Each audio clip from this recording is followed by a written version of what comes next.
Hello,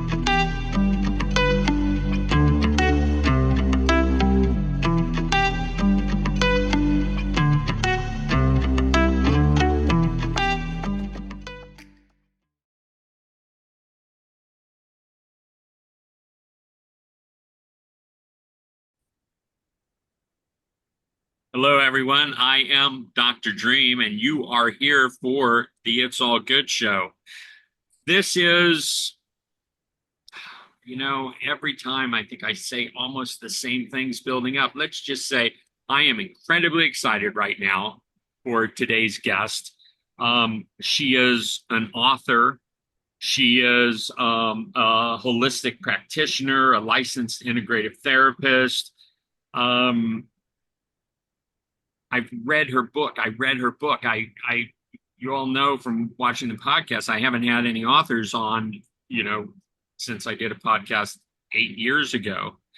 And so when Katie reached out to me, I said, yes, I want to interview you. And I thought, I can get away without reading the book. I'm that good. And then I thought, but that's not what I want to do. And that's not who I want to be. So I bought the book. I didn't even ask her for a free copy or anything. I bought the book and I finished it this morning at 6 a.m. Just a weird thing with my dog being sick and this and that. So I was up and I finished the book because there was a chance I wasn't going to be able to finish it. And I am so pleased. And we'll get into it here in a little bit, but I just want to introduce you right away. I'm just should have taken a chill pill or something, although I don't take chill pills. But I'm just like that excited to have you on. You are Katie Kamala Haley. You are, you and I met. You came to an event we did in Orlando. I think we're thinking it was about 2018. Yes. And this was a sound healing experience. And then recently, 2 weeks ago, you reached out to me after you got our newsletter and saw that I was doing a series on psychedelics as medicine. And obviously, you were just like, okay, I've got to connect with Dr. Dream again. And I am so happy that you did. Your book is called Messages from the Medicine, Mother Ayahuasca Speaks. And I've done ayahuasca in Peru. And I thought, I'm just so excited to read this book and see where this goes. And I thought, oh, this is just, I was excited. So I was like, oh, this is going to be a book all about ayahuasca. And it is so much more than that. So, and it's not the first book that you've written. So I may have to have you back when I read the book you did from India, which now I'm incredibly excited to get. And I'm going to start having you sign these things for me. Oh, but, you're very kind. I don't even know exactly where to start with this. I've got all sorts of things I want to ask you about and everything, but why don't you give us kind of an introduction to you writing this book? Okay, thank you. And thank you for buying the book and supporting what I'm doing, all the proceeds of the book. I'm going to do a little plug and hold up the book here. And it all goes to my nonprofit garden. And it was a good way to raise money for the garden, but also I felt compelled to write it. It was during an ayahuasca ceremony that I was told to bring out the messages that I had been channeling for 7 years. And honestly, I'm kind of private. I didn't really want to put out my story with it, but then I realized nobody knows who I am. And if there's no context, it's like, where do these messages come from? There has to be the story. And I had started writing a story, short novella called Amo Amazonia, because I love the Amazon, which was about all the artists and just the artist retreat portion. So I did have that written, but I was like, okay, I need to finish the whole trip of Peru. And then really, I try to condense everything into 7 years, because that's really when I believe that it was finished, with the food forest. And then also the messages. And what I think is interesting is that as I was finished, because it took about a year to edit it, and Oh, well, so yeah, 3 years between writing it and editing it, which is when this whole thing with AI came out. And that's a big part of the message. And it's not popular. A few people that have heard that or when I give my views on that, but I believe, as I think you might too, that the truth is not always popular, and what's popular isn't necessarily the truth. You're absolutely right. And to be, just upfront about all of this, I told you before that as of last night at 11 o'clock, I was only 60% of the way through the book. And I thought, I've got enough to interview her if I don't end up, and then my dog was sick and everything. And so I had time to finish the book. And the ending, when you talk about transhumanism and AI and everything, completely caught me off guard. I Oh, was like, I did not expect it to go there, but there were so many aspects of this book that caught me off guard. You don't hold back from being personal and transparent, do you? no. And that was hard for me to do, but I feel like any good book is going to show that vulnerable side and show the truth and not, make yourself, or now I feel like I'm a character, but people don't want to see the perfection. They want to see what's real. And I'm certainly not perfect by any means, but I tried to write the perfect book to the best of my ability that was really for the reader. A lot of times people write like a memoir, and I guess you could consider this like a spiritual memoir, but it's a lot about catharsis. But I already had the catharsis when I wrote when I got the messages and I processed everything in my journal. So I took a lot of that personal stuff out, but then, I had to weave it in with the story, and I did the best I could to make it for the reader, because a lot of times the memoirs are written, for the author, but I wanted to write this for the reader.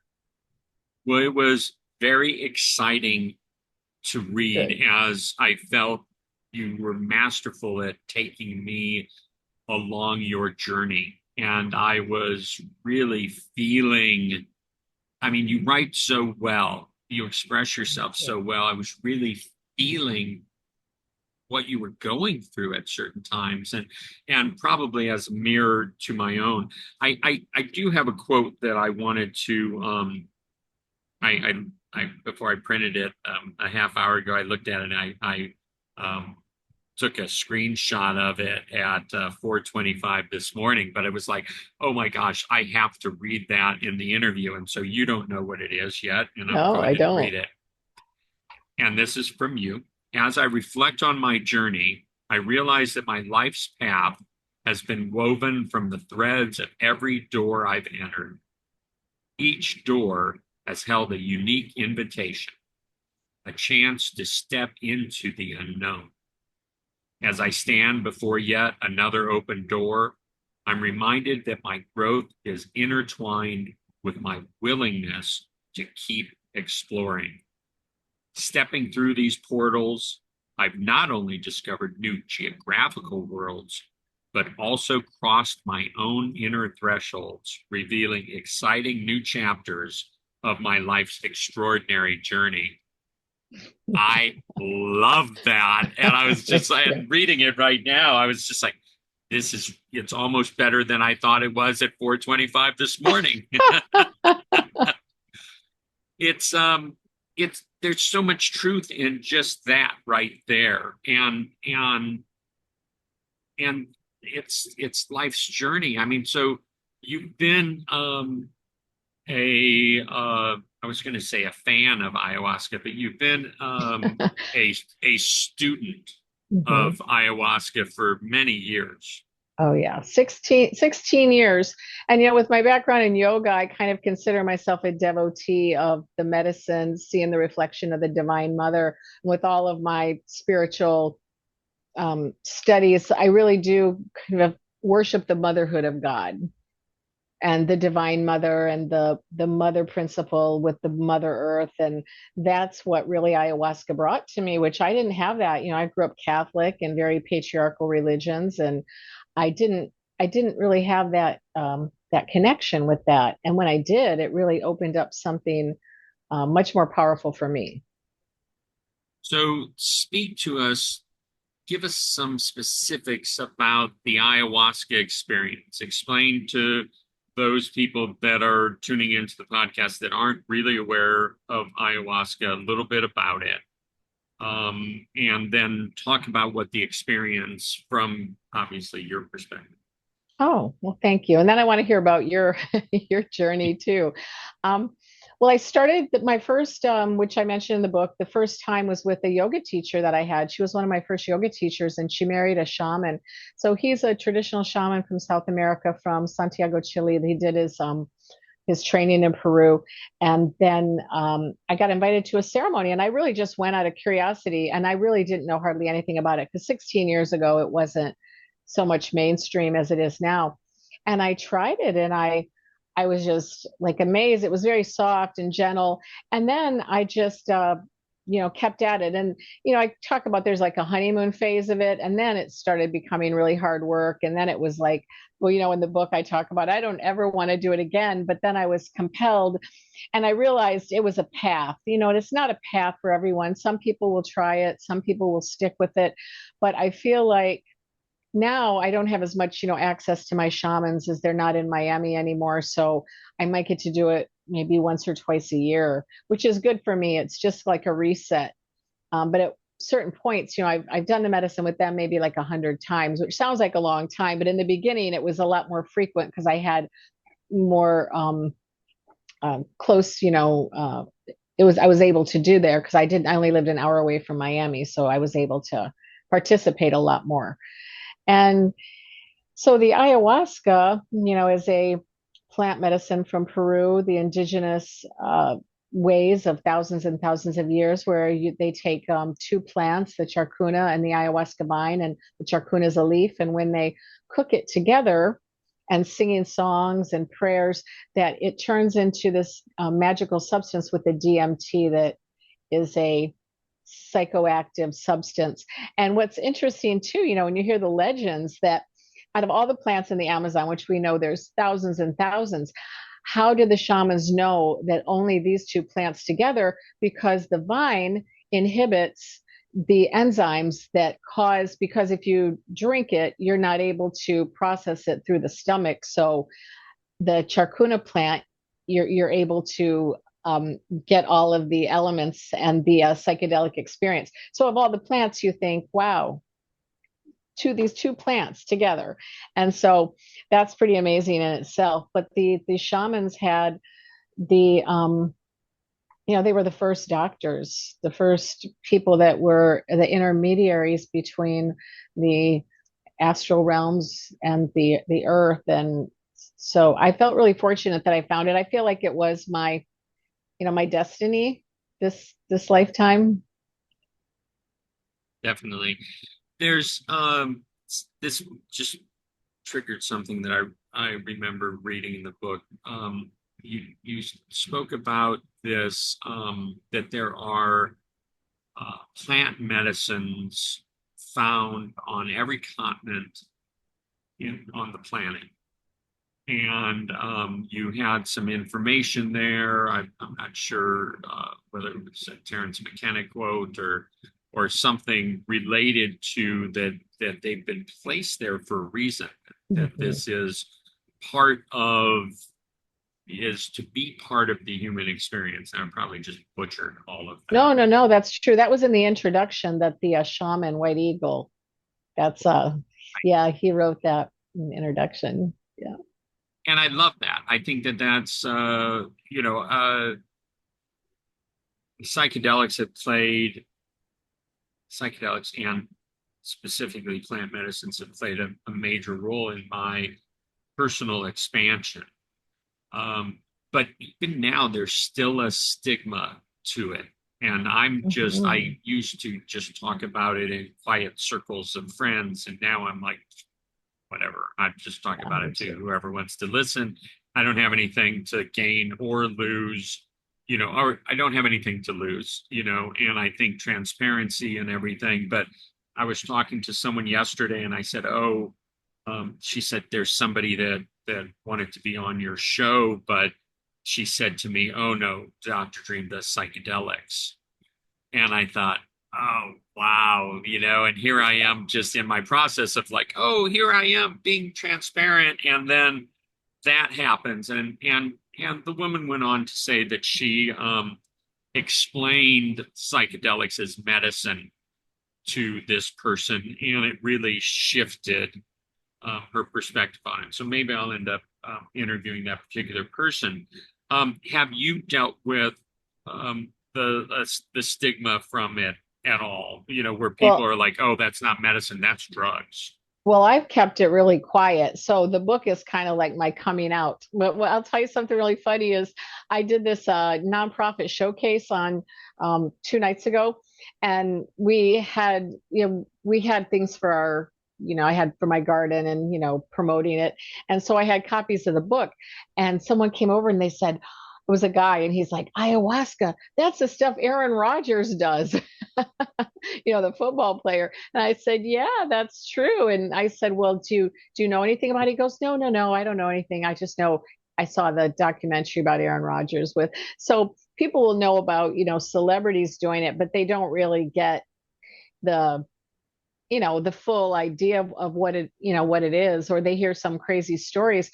But I feel like my book has a niche or market that's not really being explored, because a lot of the books of ayahuasca are like scientific, which, I mean, I love that Jeremy Narby, who's a great anthropologist, he's written a book, and a lot of people have wrote about um, the therapeutic effects, like psychologists or psychiatrists, or maybe something with the indigenous. But mine is a personal story. It's a gringo that goes to Peru without speaking any Spanish, and I just have this really crazy, experience, but life altering for sure.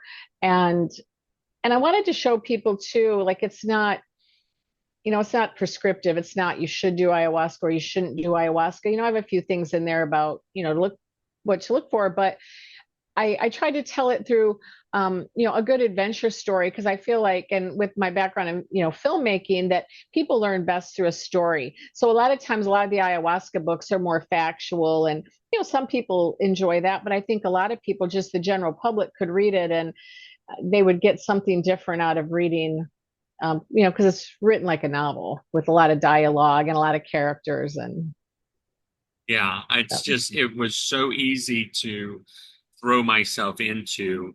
And even with my busy life, with a whole list of things to accomplish each day, I was like, I'm going to just take a break from all of that and get back to Katie's book a little bit. Um, you are incredibly multifaceted. And it's very impressive to me, and that's one of the things that comes out the book as you're explaining your journey, and one thing's taking you to another, and your experiences. Um, I'm excited to experience your filmmaking. I thought that that was, and when I think about it, I guess I see it as a natural progression for you, going from writing and photography, and then into making documentaries and working on films and things like that. It was it that way for you? Was it just sort of a natural thing to move into? I know you did it because you were sort of behind the curve on social media, and you were like, oh, I've Mhm. got to be good at videos if I'm going to get me and my products out there and all this. Exactly.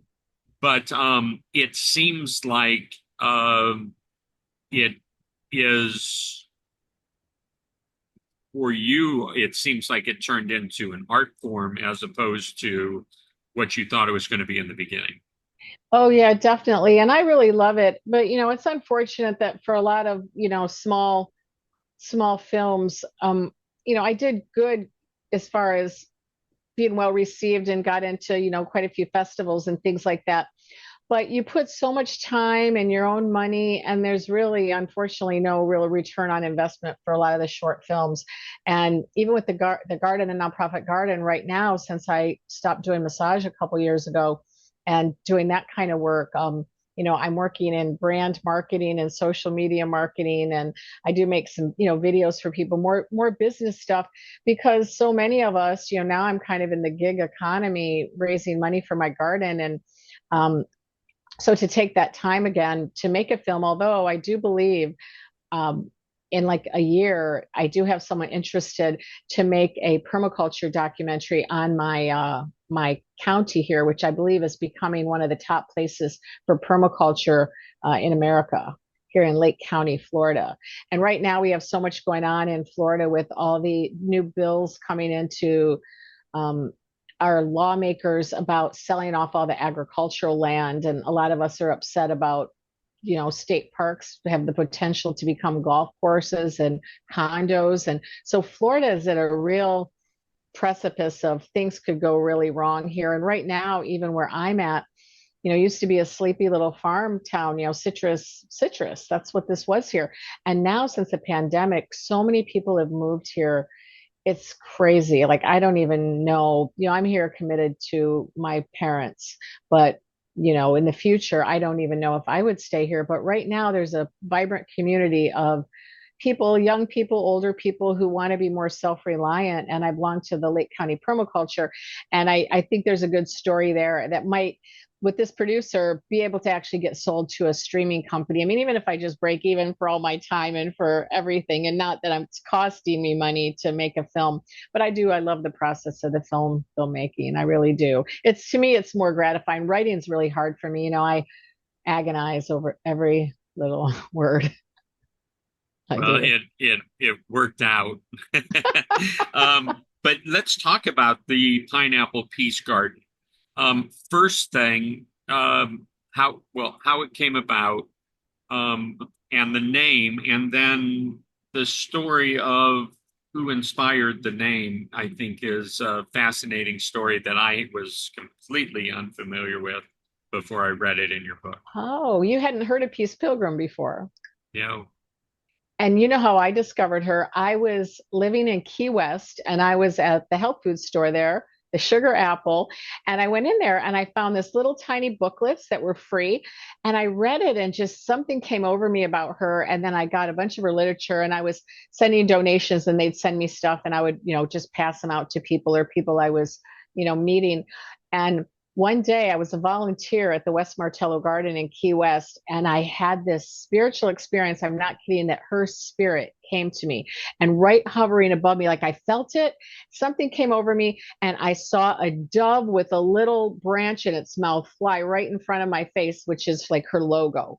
And I was like, and I stayed in this kind of altered state of consciousness for quite a while afterwards. And I was just been very, inspired by her. I wish I could be as good a person as she is, but I'm trying. So she's really someone I hold in high regard. Same thing with Vandana Shiva, who a lot more people are probably going to be familiar with. Maybe not everybody, but she's a very powerful woman, and I watch a lot of her videos, and I just love her. It's my dream. I have in the book about meeting her and going back to India to get to meet her one day. I feel like she's just this force of nature for the good and um, saving seeds and helping farmers. And she's, got Monsanto out of India, but now there's all kinds of other threats that she's working with. And her book, Oneness versus the 1%, where she, Bill Gates is, I mean, in a debate, she would just annihilate him.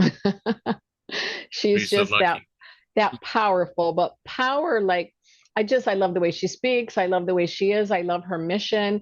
And I could hope that just a little bit of what I do could reflect, you know, like the work that she's doing with this being sustainable. Like if everybody had a home garden and, what we could accomplish, getting rid of a lot of the lawns and a lot of the pesticides, helping out the pollinators that don't have anywhere to go because everything has been cut down and replaced with just a couple of palm trees and some oak trees, and there's nothing for them to feed on, or everything that's sprayed. So um it's a hard, though, the helping people. So my mission is helping people grow food and medicine in their own backyard for health and healing.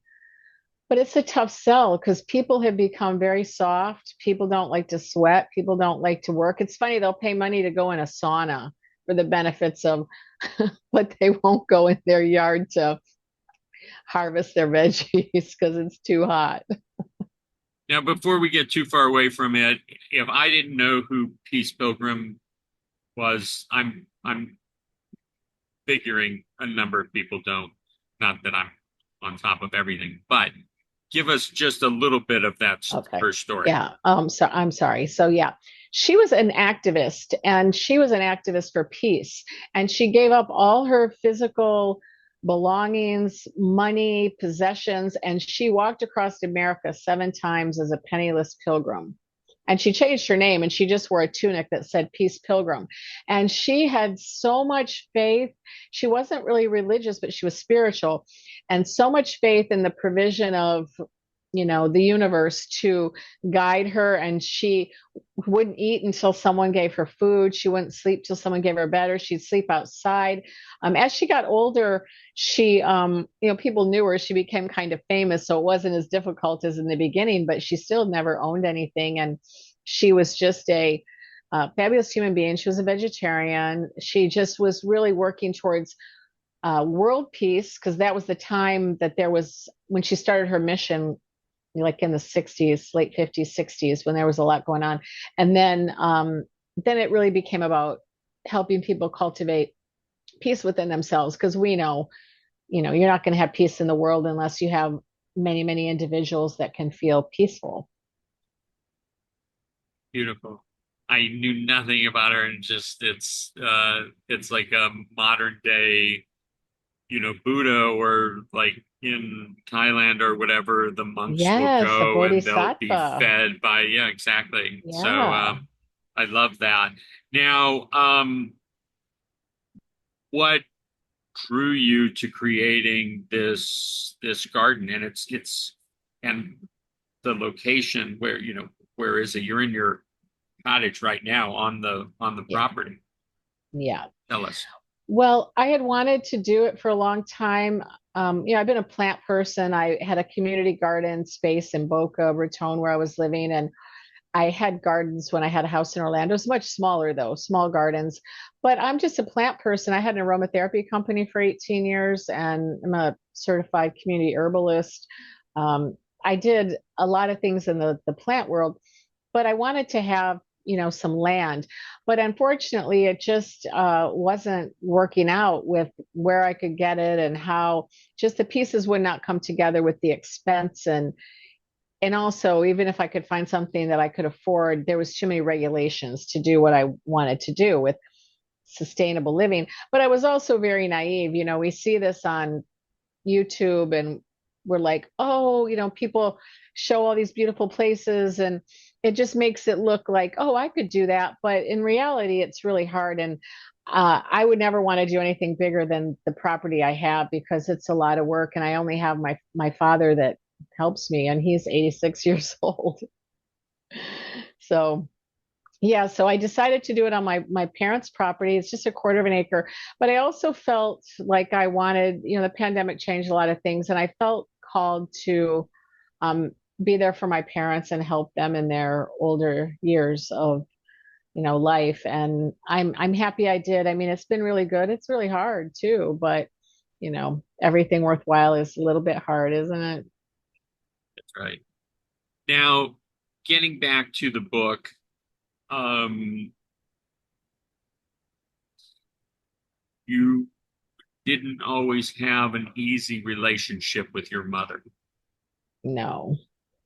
And how has that changed with your interaction with ayahuasca, which is the mother energy, and all the lessons and the inner journeys that this has taken you through? That's a great question. And I feel like one of our purposes in life is to heal the generational wounds and traumas, because it's not, just us. We have a parent that's been difficult, but they had the difficulty in their parent. So it goes so far back. I had an experience during the ayahuasca that a lot of that generational karma was healed, and that was an amazing, experience.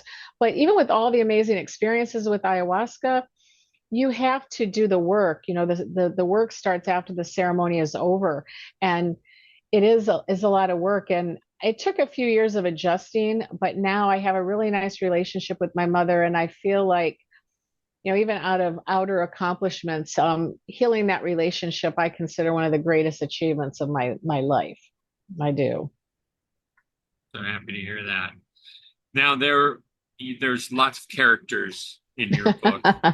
And I got so drawn into all of the different scenarios and the stories and anything. I guess I just want to ask, since the book has come out, have you had contact with any of those people?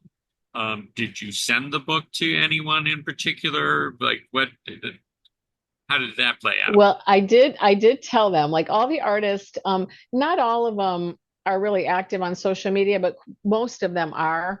And I sent messages, but a lot of them are in other countries and I felt like I wanted to disclose it. I said, of course, the name has changed. And, I changed some details in a memoir, but it's funny because my editor, she kept saying about the book, is this true? Because you can get in trouble for writing things that aren't true in a memoir. I'm like, why would I say if it's not true? If I was using just my imagination, it would be a whole lot more crazy than even that it was. But a lot of people ask about Ray, and it's funny because we really I went back to visit Ray, and we stayed in contact for quite a while, till maybe like I haven't spoken to him in about a year and a half. He got off social media and he got a girlfriend, and because he had gotten a divorce from his wife, It's good. and so yeah, and he lives a very life in the jungle, and it's really focused on that. So he's not, big on a lot of that, but I do want to contact him. He knows about the book, and he was happy about the book. And yeah. I have to ask one more person then, Edward. Any Oh, right? I thought about sending Edward a copy, but I was actually kind of afraid to. I don't know why. I thought about it a lot, but I don't know. Maybe one day he'll look me up and see the book or something on my website. I mean, I still might, but I don't know. It ended so badly that I just felt like maybe I should just, let it be. You never know. When I see you a year from now or something, I'm going to ask again about that one. You it's we all have some. Again, this takes me back to just how real and transparent you are in the book. And we all have stories, but very few of us would even want to give ourselves the opportunity to share those aspects of how life plays out and the things that worked and didn't work, and what it was like in the moment and then after the fact and everything else. And I applaud you for how you wrote this book. I mean, I'm hoping that everyone that watches this, that listens to this, goes out and gets your book. I really Well, I thank you. I have a mastermind group on Monday nights, and I'm going to suggest that they all get this book, and then they can read it, and we can all get to talk about it. But Oh, that's a great it compliment.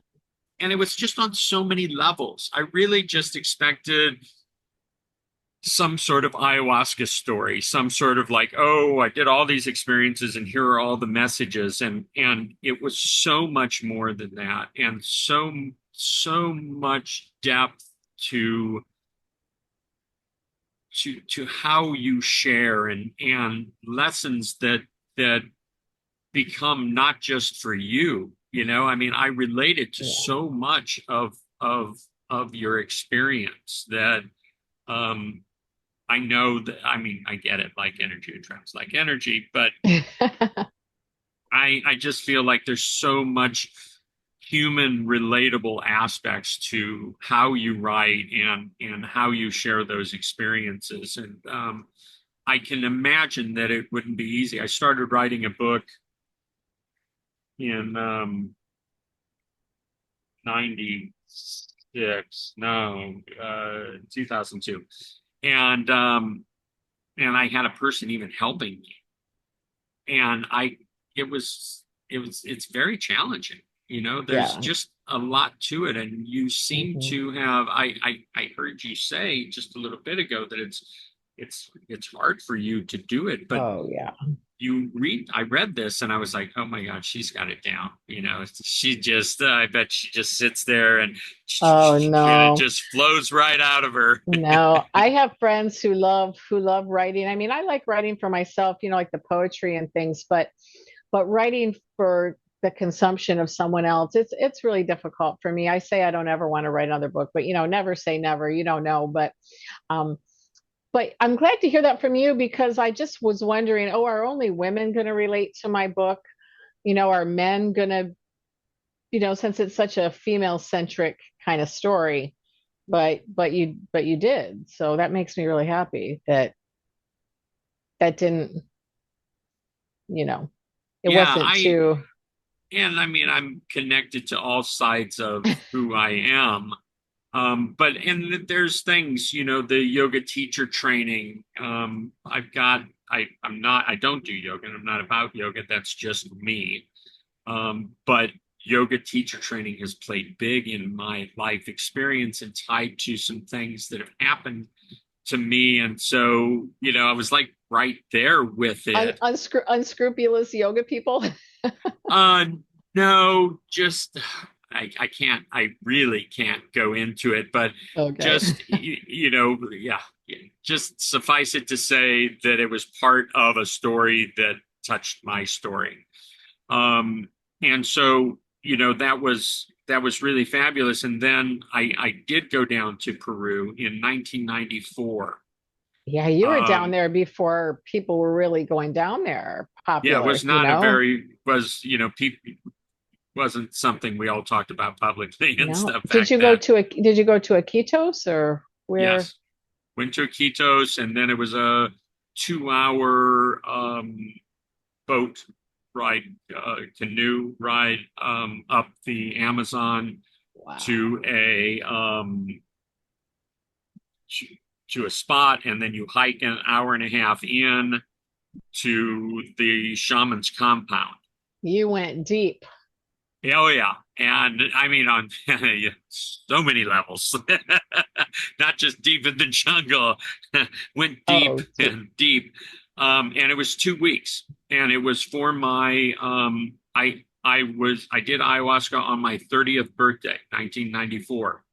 So my Saturn returns took me to a 2 week ayahuasca ceremony. We did four. The shaman's name was Don Augustine, and they called him the Michael Jackson of shaman. Now, this was before the connotation of Michael Jackson got tainted, but he was flashy.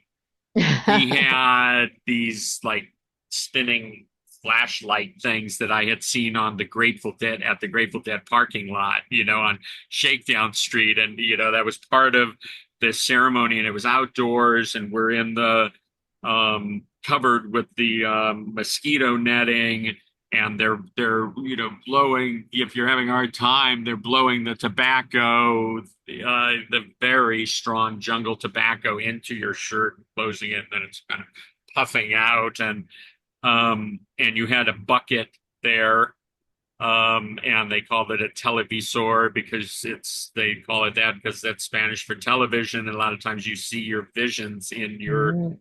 bucket that you've got sick Oh, in. And it was an open air temple. We did four of those, and we all slept together in a big room, and we each had our own mattress with a mosquito netting over it. And the next day, after each ceremony, four ceremonies in 2 weeks, the next day we would have an opportunity. We would all sit with the shaman, who did not speak English, and it would be translated. We would share our visions and our story of what happened, and he would process with us, help us process it. awesome. And then for my 30th birthday, October 19th, 1994, I asked to do my own ceremony, just for my 30th birthday. And it was wild. I was going through a lot of life change. I mean, reading your book, I'm like, I could write a book. But now Me hearing what it was too. really like for you now, I'm not so sure. But she makes it so easy.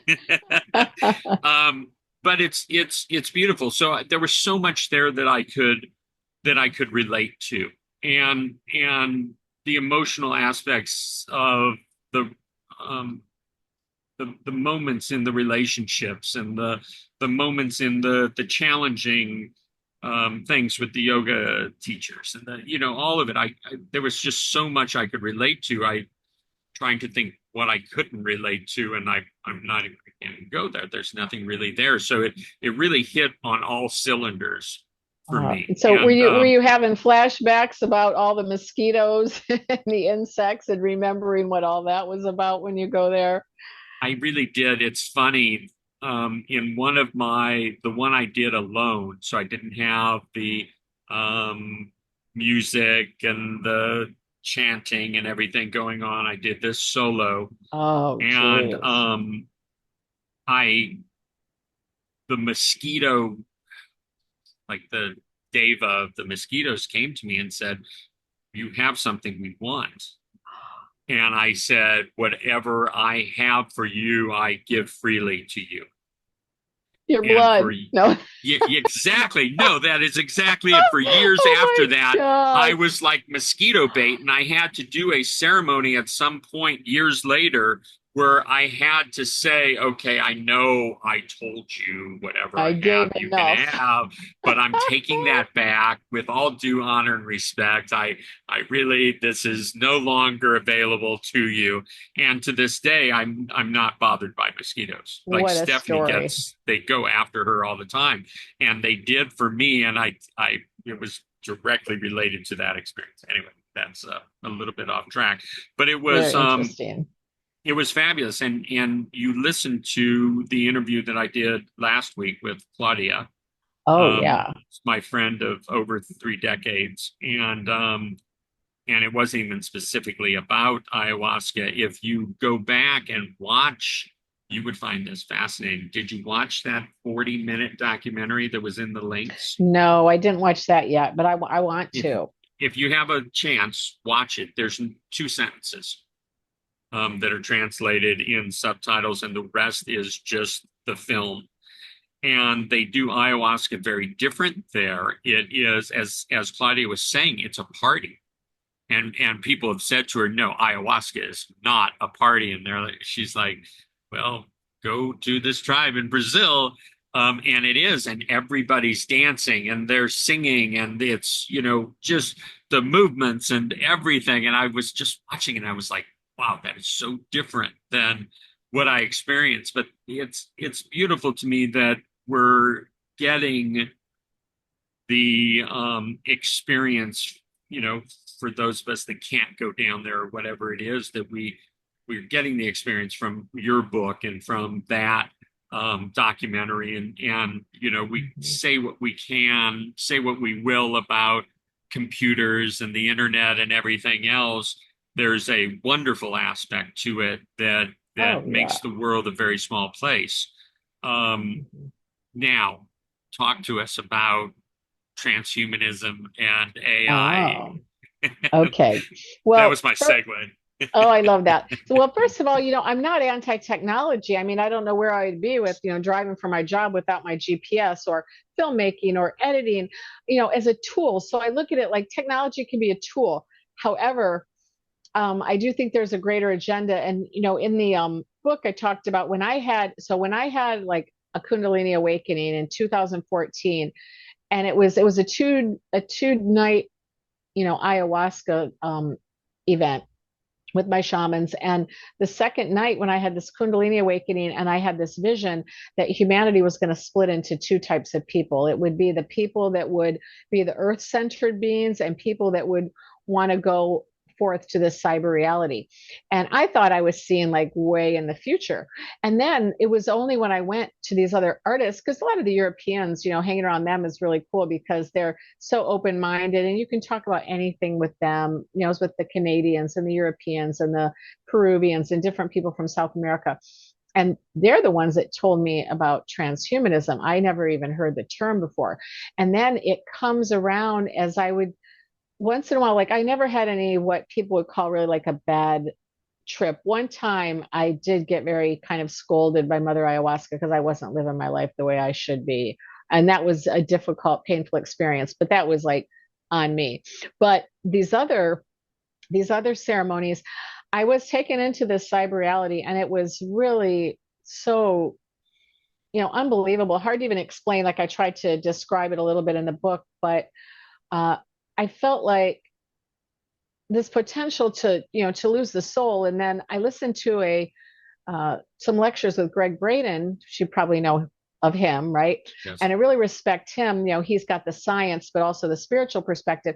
And then I bought his book, and in his book, saying, this might be the last generation of pure humans, and that's the name of his book, Pure Human, because as our DNA, when people like everyone's already wanting to be so artificial, and we have the artificial foods, and people are doing artificial modifications to their body. They're doing, we're having all kinds of artificial, the GMOs and then other things. So that's like part of it. But I feel like if people are going to have to make a choice, and if they don't make a choice, the choice will be made for them. And what's going to happen is it's going to be difficult because as we go on, yeah, right now, you've got the chip in your credit card. But you see the people even in high tech societies. I think it was in Sweden, and they have the chip already in their wrist, and then it's going to be it's be even easier if it's in your brain and you can just think it, and then all of a sudden. Now, for people that aren't spiritually minded, I guess it doesn't matter because if you don't have any value for like that you have a soul or that you are a soul and you want to achieve's not a good word. You want to merge, right, with the Godhead. You want to merge with this divine love and this, say there's divine intelligence and then there's artificial intelligence. And so maybe that's a way to describe it. Which do you want to go?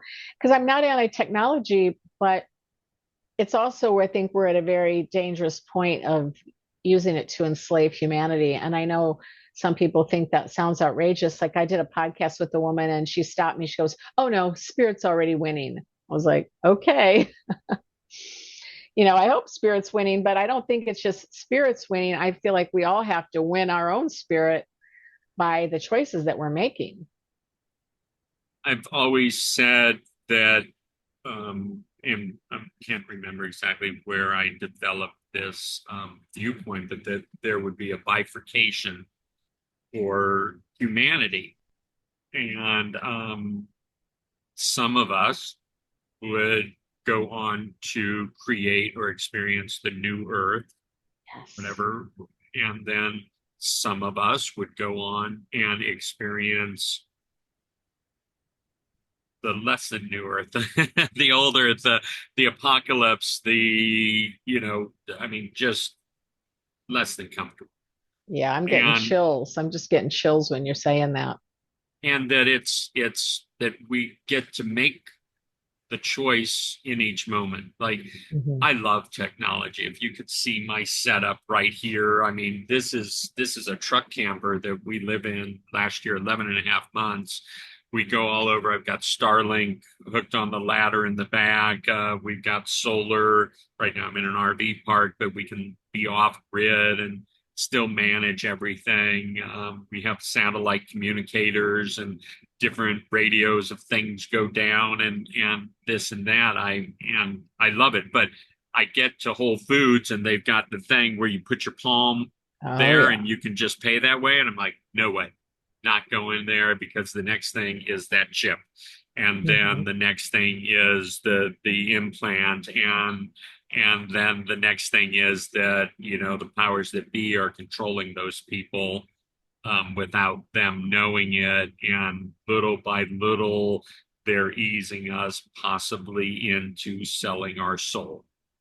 And I'm not interested. I'm interested No, in, like, I keep my soul, I know. I and know. expanding into my soul, and my soul touching other people's souls, and all of this. And so, it was a part of the book that just blew me away, that like all of a sudden, and we're trouncing around Peru and this medicine and that medicine and this and that, and then it's the garden, and then all of a sudden it's transhumanism. I mean, it just everything was real, but the end of the book it became very real. Oh. And Yeah, I I I liked didn't it. know how it was going to end. Thank you. I didn't know how it was going to end either. But I had when I had some beta readers for the book was twice as long. That's how many messages there were. And I said that, and people would kind of get, they liked the story, but then they didn't really read all the messages. So I said, I'm going to have to just pick the most important messages and do a braided narrative through the story that, so I picked many of the messages. And there was more, there was also a lot of messages I got during the pandemic, but then my editor, she kind of got that out. She took a lot of things out, but that's okay. You have to deal with that when you're writing. Stephen King calls it, you have to kill your darlings. You like a certain section of the book, but it's gotta be gone. So a lot of things didn't make it, but I felt like I picked the messages that served the story the most. And I feel like the ayahuasca, part of the reason why it's come out of the jungle and to the Western world is so we can use our voices and write and go on podcasts and have these conversations to help people remember how important it is to stay connected to the earth. And same thing like with the garden, or having a way to, if you don't grow your own food, support the farmers. Or if you try to even grow a little tiny vegetable bed, you will see how the challenges you have, and to respect farmers. Or my pineapple, right? It takes over 2 years to get one pineapple, and you can eat it in one setting, something that was 2 years in the making. So it teaches you so much about nature. I mean, the garden has really saved me from, going into states of being depressed and, you know, downhearted many times. And then I would come out here sometimes and I would feel low and I would go, this used to be grass. Look at it now. Like I did do something, like I did accomplish something. And I feel like if people have that relationship with, even on a patio or, um, in their backyard. Right now in Florida, we have a lot of homeowners associations, which I don't, but you can't grow a lot of things like I'm growing. Like I planted 50 fruit trees, and I even planted in the front. I planted in the front too now. So not everyone can do that, but just to do what you can, to have some connection to your food. I think it's so important. I want to thank you. I'm just so pleased that you were moved to reply to the newsletter and say, "Hey, I'd love to be on your show." And Oh, I'm thank you. so pleased with myself that I was like, "Yes, absolutely." And you even wanted to do the interview next week or something like that. I'm like, "No, no, no, no, no. Sooner is better." Um, and it got me to go through your book right away, and I feel like I'm a better person having read your book. I feel like I'm a better Wow. person having had this conversation with you. And none of it would have happened if you didn't open yourself up to sharing who you are and your experiences, and opening up um, that ability of yours to channel the messages and to put it out there and everything. And so you have personally inspired me on so many levels. Oh, thank So you, Dr. Dream. We can't ask for a better compliment than that. And I know how sincere you are, so that means a lot to me. it's just super cool being me right now in this moment, and just, oh, my little podcast. But I'm like, wow, look at this person that, and just everything. And it addresses so much of what I choose for my life to be about, which is the inner journey, um, allowing me to expand in the outer journey, and sharing and being present and being aware, and there's just so much there. you said you may not write another book, and when you said that a little while ago, my heart literally sank. And I was just like, no, no, no, no, no, no, no, no. And I'm like, Ayahuasca, tell her she needs to write another book, please. Oh, You are very talented. I can't wait to come thank back you. to Florida, I and can't see wait the to see garden. you. Or Yeah. maybe we'll meet up someplace else along the way. But I super appreciate everything about you, and the fact that you were a guest today on the It's Oh, All thank Good show. you. It really does mean a lot to me. And we will put links for people to connect, katiekamala.wellness.com. And I'm going to ask you for other ones where if people are interested in more information about Oh, great. permaculture, and if there's a documentary that's like, hey, if you like what we're talking about, you're gonna really love this. But I would love that, because this is how we get the message out there, and I just would like some other links from you and everything. Oh, I So, would love that. And I just appreciate you so much. You asked such great questions and that we had such a good connection, especially because you've taken the ayahuasca and you've had some fabulous other guests on your podcast as well. So you have a wide range of this whole psychedelic exploration, which people are interested in. and part of my thing is destigmatizing the psychedelic experience. And I think we did a lot on that in this conversation. So, from my heart to yours, thank you Thank so very much for everything that you're you. doing. And you've got an ally here, wherever I happen to be. And if there's anything I can help you with or be involved in, please let me know. Thank you.